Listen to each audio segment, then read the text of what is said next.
J'ai jamais su faire un bon café. Pas assez, trop. Je sais plus vraiment ce qui va pas. Ce que je sais, c'est qu'il est toujours aussi dégueulasse. Mais je dois pas dormir. Alors je me shoote. Quelle importance. Il est tellement immonde que je vais tout gerber sur le plancher dans quelques minutes. Tout ce que j'espère, c'est que mon organisme aura eu le temps de pomper cette putain de caféine. Je sais pas depuis combien de temps j'ai pas dormi.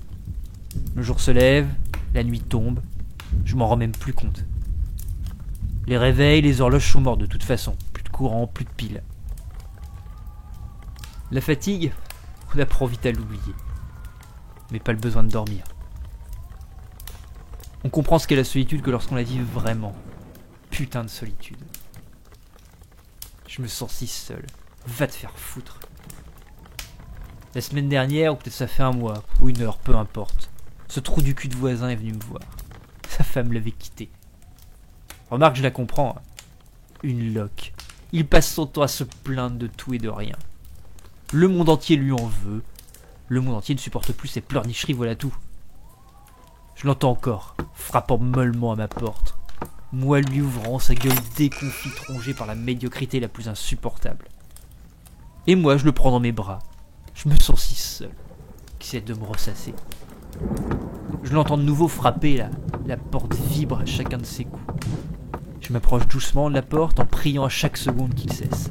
Mais c'est peine perdue. J'ouvre, il tombe dans mes bras, je me sens si seul. Je le repousse et lui colle le canon de mon fusil dans la bouche et le fixant droit dans ses yeux de merlan-frit, j'appuie sur la détente. C'est ça que j'aurais fait, hein, si à l'instant il avait des boulets. Remarque, je n'aurais pas gaspillé ma dernière chevrotine pour ses 12 yeux.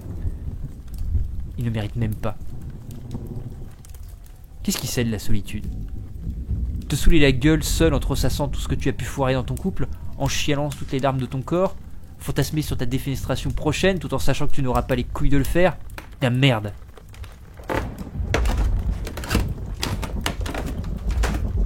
J'ai été faire un tour à la cave, ça pue, c'est insupportable. Je pensais que l'odeur y resterait confinée, mais plus le temps passe et plus le fumet empestant la mort me chatouille les narines. J'ai trouvé une vieille bouteille de whisky. Un cadeau d'anniversaire, putain de bouteille. Elle joue l'arlésienne depuis un bout de temps. Je saurais même pas dire depuis quand, et pourtant les occasions n'ont pas manqué. Je sais pas si je dois la boire ou si je dois la verser sur cette plaie béante pour désinfecter. Elle me fait un mal de chien. Saloperie de verre. J'espère qu'ils n'ont pas pondu. J'ai jamais su faire de bandage, ou en tout cas pas assez bien parce que ces petites vermines ont réussi à passer. Un bon coup de whisky les calmera de toute manière. À votre santé.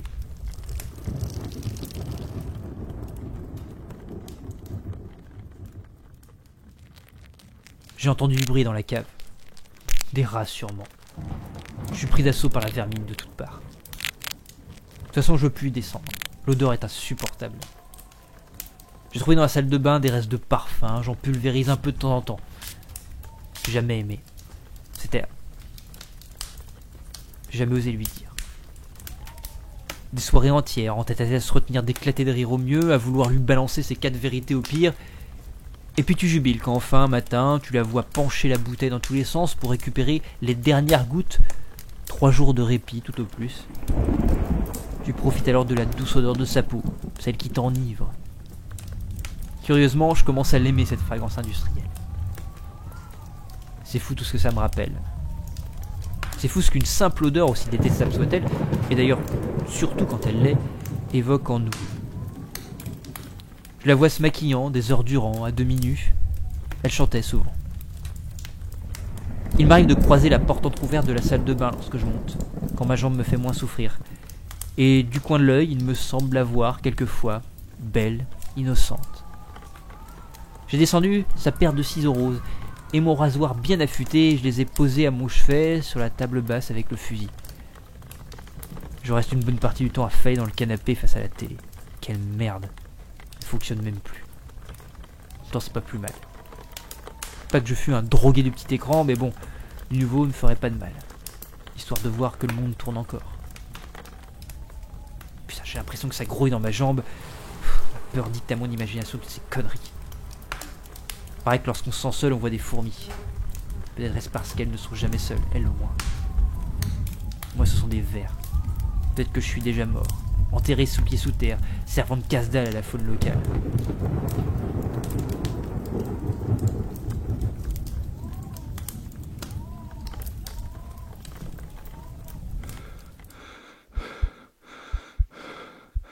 Je suis longuement resté avec le canon du fusil dans la bouche.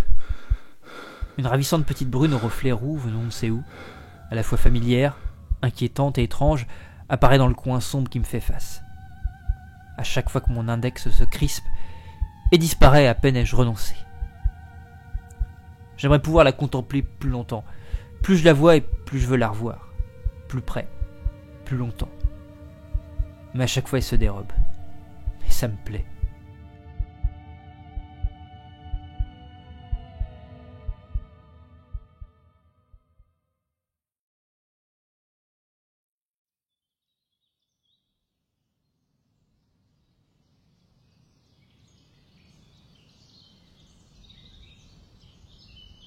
Le soleil tape dur et s'infiltre autant que faire se peut dans le salon, entre les planches de bois pourtant clouées très serrées.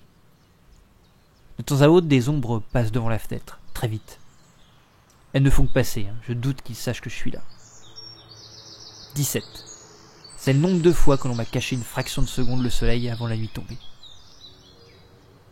Peut-être pourrais-je me laisser aller à quelques heures de sommeil. Personne ne semble savoir que je suis là, et peu de risques qu'ils entrent. Et puis ce putain de café, j'en veux plus. Il me déchire le bide.